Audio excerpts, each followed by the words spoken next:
Afternoon. Just got back from vacation. Do a quick talk on some update stuff. Finally got the bash guard on there. Had to use the OEM one, the other one didn't fit. Gets real close to this part here. Put the guard on there, clear up the wires. So I got the 6-4 tooth on the back. My new wheels did come while I was on vacation, so only a matter of time before I put those on. Got the display straightened out. Anybody that's watching this YouTube channel, this is more just to talk the KO setup per se. I don't really plan on making any riding videos and stuff like that. I might upload some random ones or whatever, but in my field of work, challenges and figuring things out is a big deal, so that's why I'm messing with the KO stuff so much. Still had the stock battery. A week ago or so I did order a new Chai battery so that we can get some more power in this. But one thing I want to talk about today, which is the key to it, is throttle. A lot of people have been talking about the herky-jerkies riding this thing, where the throttle is super touchy. I mean, you're going from 100 amps of power to 300-400 amps, especially the phase amps. You're gonna be up there greatly. So a lot of people are not used to that amount of power in such a short span of time. Now, some people say, well, Jeff, you have a stock battery, so you can't really tell what we're talking about, you know? Well, that's absolutely false. The thing is, I changed my throttle the second I put everything together. So as you can see, when I get on the throttle here,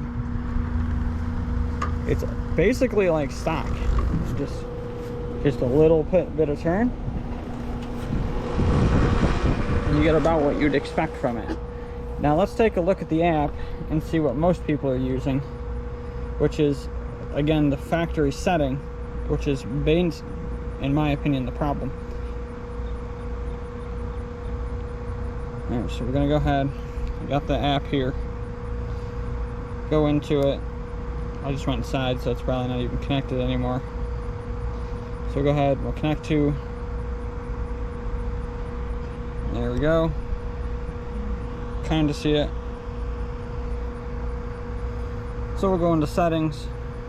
We're going to go down to advanced settings. And in advanced settings, you might be able to see it. There's throttle response. Now, I have mine set up for linear. I prefer linear greatly compared to the regular. So the one that it comes with is going to be called motion. So I'm going to go ahead and switch it over to motion, and we'll look at what it does. So you hear the beep that confirms that your settings were saved. Let me clip this GoPro in, and we'll look at what it does in linear. This is definitely be one of the first things I would do is switching from linear mode. So this is linear mode. Here's your throttle. See, I turn it a decent bit, but there is quite a dead zone here.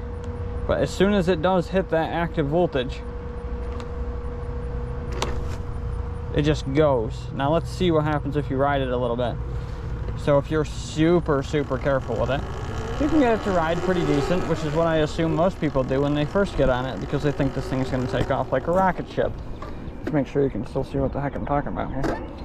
So let's just go forward nice and easy. Now when you're moving and you get on that throttle, it acts about like you'd expect, because you already have inertia behind the wheel, that instant bump isn't going to be a big deal to you. Now let's see what happens. Say you go from a stop and you just get on it. Now this is me just turning it maybe, I'd say about an eighth, maybe less than that. It's supposed to be a quarter turn throttle, so I'd say you're talking from here to here. That's it right there. And as you can see, immediately just wants to jump. It's like a bucking bronco. Now this is the stock battery, 95 amps. I think it's 420 amps phase current, whatever. Imagine how much that would be if you had a much larger battery, much more power for it to really have access to. Now once you're moving, it rides a lot better, but it's still very touchy. So what do we do about it? Here's my suggestion. I would go back into the app. The first thing, like I said, when I put this on there, the first thing that I did was I changed it from motion to linear. I prefer linear. if you've rode the if you've ridden the stock setup before, when you get on it, if you put it in eco mode and you're going down the road, it's got one zone where it's real easy and soft, and then all of a sudden there's like a midpoint in the throttle where it just bucks and smooths out, bucks and smooths out, and it just keeps doing that over and over and over again. That is the part that I hated, so I actually kept it in sport mode all the time because it was more linear, in my opinion. So it disconnected from me again. I'll go ahead and reconnect. So we're back in. We're going to go to settings. We're going to go to advanced settings. Throttle response, we're going to switch it to linear. We're going to click save, listen to the beep. Beep's been done. Now let's see what it does in linear. Linear, in my opinion, is very similar to stock, and it's pretty much all that herky-jerky is gone. You can still get it if you just floor it, and it's still not as aggressive, and that's because I have the initial current turned down to about, I think it's 40, then 60, and then ramps to 85, 95, 100%. So 500 RPM, 1000 RPM is turned way down. But you can see now, even from really slow speed, it's not nearly as bad. Now again, I do have that power turned down in those first two bands, so let's go ahead and click that back up. So we're going to go to RPM power adjustment. I'm going to change the first one, which was set at 40. We'll switch that to 85. We're going to switch the 1000 RPM to 85. That's about right for that amount. If you do it too low, A, it could loop on you. B, that's a lot of current to be dumped immediately. You're kind of going to want a little bit of a smooth roll in. I'll change 1500 to 85, and I'll switch 2000 to 85. Click save, listen to the beep. Beep's done. Now let's try it.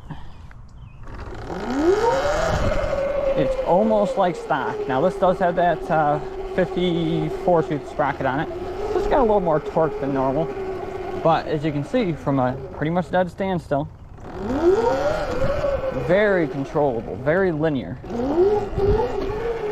It's like perfect. Now when I get the bigger battery and much more power, I'll tweak it even more.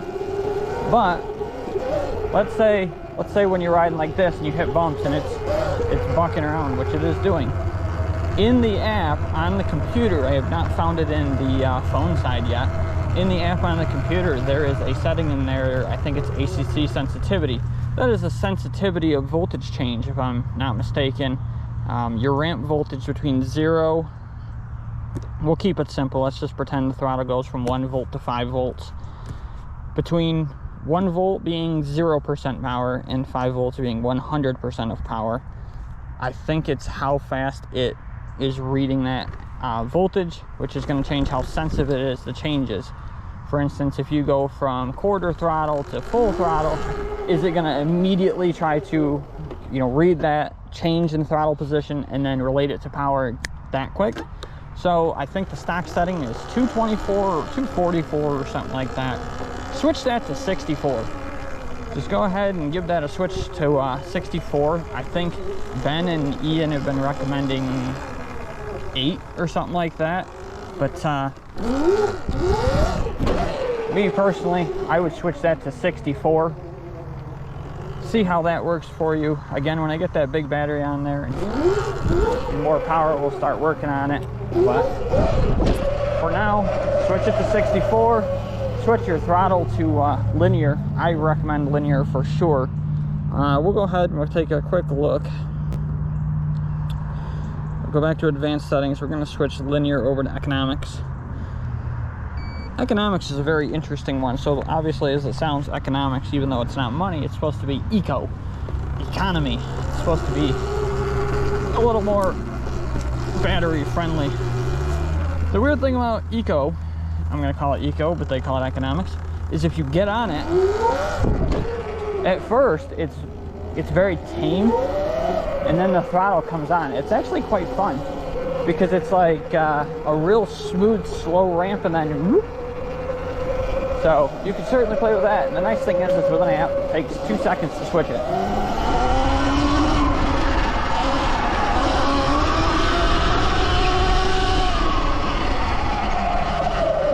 Nice thing about an electric dirt bike, neighbors don't care. But that's it for the throttle talk. Like I said, I would switch that throttle to 64, the ACC sensitivity in the computer side. Again, I don't think that there is a way to change that on the app side. But I would switch that to 64, give that a shot, and then most definitely switch your throttle from motion, I guess is what they got. I don't know what the hell it has anything to do with motion, but I would switch that to linear. That would be a definite. You can try the Eco one. Eco one's kind of fun. It's weird, but definitely switch it to linear and try that 64 out. Hopefully that helps a lot with the jerkiness. Obviously you can change your power levels in the first few. So if you go back in here and you go to RPM adjustment, you can change your power level in the first few RPMs. That way it doesn't dump all that power before you're even up and balanced and have a little bit of leeway to work with. But go ahead and give that a shot and let me know what you think.